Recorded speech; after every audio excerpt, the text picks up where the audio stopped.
ને ગુજરાતમાં કાયદો વ્યવસ્થાની તો મજાક બનતી જ રહે છે અને બીજી મજાક બને છે દારૂબંધીની. દરરોજ એ ઘટનાઓ સામે આવે અને ક્યારેક પોલીસ પર જ ખાખી પરત દારૂના દાગ લાગે છે. મહેસાણાના એક ગામમાં, અચરાસણ ગામમાં તો આખી નકલી દારૂ બનાવતી ફેક્ટરી ઝડપાઈ છે. એટલે તમે કલ્પના કરી શકો છો કે આ નકલી દારૂ બનાવતી ફેક્ટરી બનાવનારા વ્યક્તિને પણ એ ડર નથી કે આટલી મોટી ફેક્ટરી ઊભી કરી દેશે તો પણ તેના પર કોઈ કાર્યવાહી થશે ને કેટલા વર્ષથી આ ફેક્ટરી ચાલતી હતી, એનું શું હતું, એ બધું જ હવે તપાસ કરવામાં આવશે. પરંતુ 100 લીટર વિદેશી દારૂનો જથ્થો ઝડપી લેવામાં આવ્યો છે અને બીજી બાજુ અમદાવાદમાં પીસીઆર વાનમાં રોકડ અને વિદેશી દારૂની બોટલ્સ ઝડપાઈ છે. એટલે બંને ઘટનાઓ ઘણા બધા સવાલ ઊભા કરે છે. આપણી સાથે જિગ્નેશ પટેલ સંવાદદાતા જોડાઈ ગયા છે. જિગ્નેશ,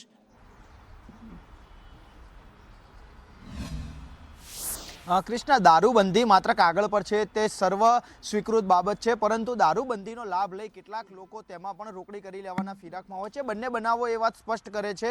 મહેસાણાના બનાવમાં જુઓ તો આખી દારૂ બનાવવાની ડુપ્લિકેટ ફેક્ટરી ઊભી કરવામાં આવી, જ્યાંથી 100 લીટર જેટલો દારૂ કબજે કરવામાં આવ્યો છે. ગગન પટેલ અને હર્ષદ વાઘેલાને ધરપકડ કરવામાં આવી છે, જે બંને આ ફેક્ટરી ચલાવતા હતા અને ત્યાંથી ડુપ્લિકેટ દારૂ બની અને કેટલાક વિસ્તારોમાં સપ્લાય પણ થતો હતો. પોલીસને જાણ થતાં પોલીસે કાર્યવાહી કરી અને દેશી જે કહી શકાય કે વિદેશી દારૂની જે ફેક્ટરી હતી તે ઝડપી લેવામાં આવી છે. તો બીજી તરફ અમદાવાદમાં પીસીઆર વાનમાંથી જ પોલીસને દારૂ મળતા 2 પોલીસ કર્મચારી, જેમાં એક હેડ કોન્સ્ટેબલ છે તો અન્ય એક હોમગાર્ડ જવાન, બંને વિરુદ્ધ ગુનો દાખલ કરવામાં આવ્યો. બંનેની ધરપકડ કરવામાં આવી. પ્રાથમિક તપાસમાં તે હકીકત સામે આવી છે કે રિંગ રોડ પરથી હંસપુરા પાસેથી રિક્ષામાં જે દારૂ સપ્લાય થતો હતો તે રિક્ષા ચાલકને રોકી તેની પાસેથી આ દારૂ પડાવી લેવામાં આવ્યો હતો અને અંદાજિત જે 30,000 રૂપિયા છે તે પણ તે જ રિક્ષા ચાલકનો તોડ કરી અને મેળવવામાં આવ્યો હોવાનું પોલીસ સૂત્રો જણાવી રહ્યા છે. પરંતુ એ અંગે હજી અધિકારીઓ તપાસ કરી રહ્યા છે કે આખરે જે 30,000 છે તે તોડના છે કે કેમ, અને જો પોલીસે કોઈ પણ ગેરકાયદેસર પ્રવૃત્તિ કરીને રૂપિયા પડાવ્યા હશે તો બંને પોલીસ કર્મચારી વિરુદ્ધ આગામી સમયમાં વધુ ગુના પણ નોંધાઈ શકે છે.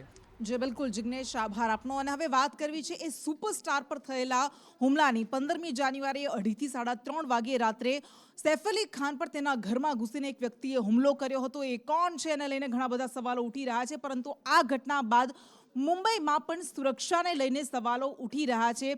અત્યાર સુધી પોલીસની તપાસમાં શું આવ્યું છે સામે, સૈફ અલી ખાનની તબિયત કેવી છે, એના ફેન્સ પણ અત્યારે પૂછી રહ્યા છે. આ બધા જ સમાચાર આપશે ફાલ્ગુની. જી બિલકુલથી ગઈકાલની રાતની ઘટનાથી અત્યાર સુધી અનેક અપડેટ્સ સામે આવી ગયા છે, જેમાં અનેક ક્રાઇમ બ્રાન્ચની ટીમો જે આરોપી હતું તેને શોધવામાં લાગી હતી. આરોપી ઝડપાઈ ચૂક્યો છે, તેનું નામ શાહિદ હોવાનું સામે આવ્યું છે. અગાઉ પણ તે અનેક ગુનામાં સામેલ હતો. 5 જેટલા ઘરફોડ ચોરીના પણ ગુના નોંધાયેલા છે. બીજી તરફ હવે કરીના કપૂરે પણ ટ્વીટ કરીને માહિતી આપી છે, લોકોને અફવાઓથી દૂર રહેવાની સલાહ આપી છે. સાથે જ સૈફ અલી ખાનની તબિયત પણ અત્યારે સ્થિર છે તેવું પણ જણાવાયું છે. મહત્વનું છે કે આઈસીયુમાં તેમને દાખલ કરવામાં આવ્યા હતા, તેમની સર્જરી કરવામાં આવી હતી અને હવે તેઓ સ્પેશિયલ રૂમમાં દાખલ છે. જોકે હાલ પણ તેમને આરામની જરૂરિયાત છે તેવું ડૉક્ટરો જણાવી રહ્યા છે. અને બીજી તરફ શાહરૂખ ખાનના બંગલા મન્નત પર પણ આ આરોપી સીડી લઈને ચડ્યો હોવાની પણ વિગતો સામે આવી છે, જેને લઈને પણ તપાસ કરવામાં આવી રહી છે. બિલકુલ, આભાર આપનો. એટલે તપાસ કરવામાં આવી રહી છે. રેકીની વાતનો જો કે પોલીસે ઇનકાર કર્યો છે, પરંતુ ઘણું બધું સામે આવી રહ્યું છે.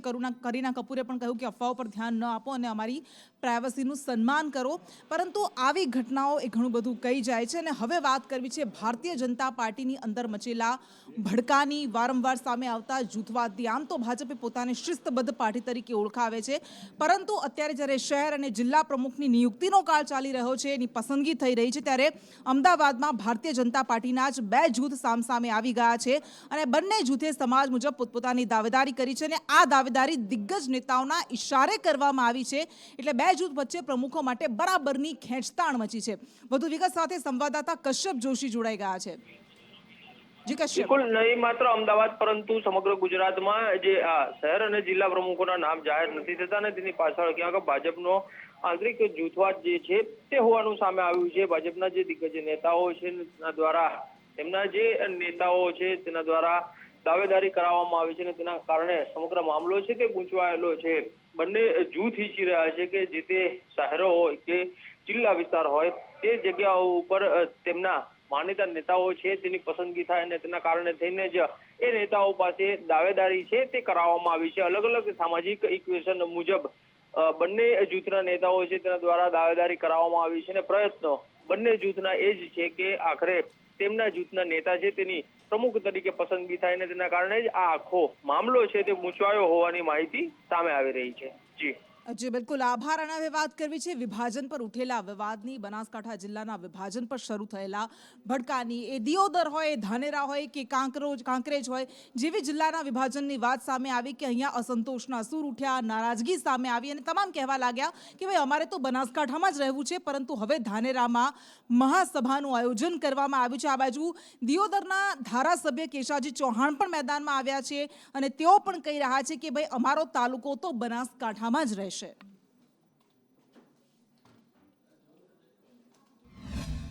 Hey,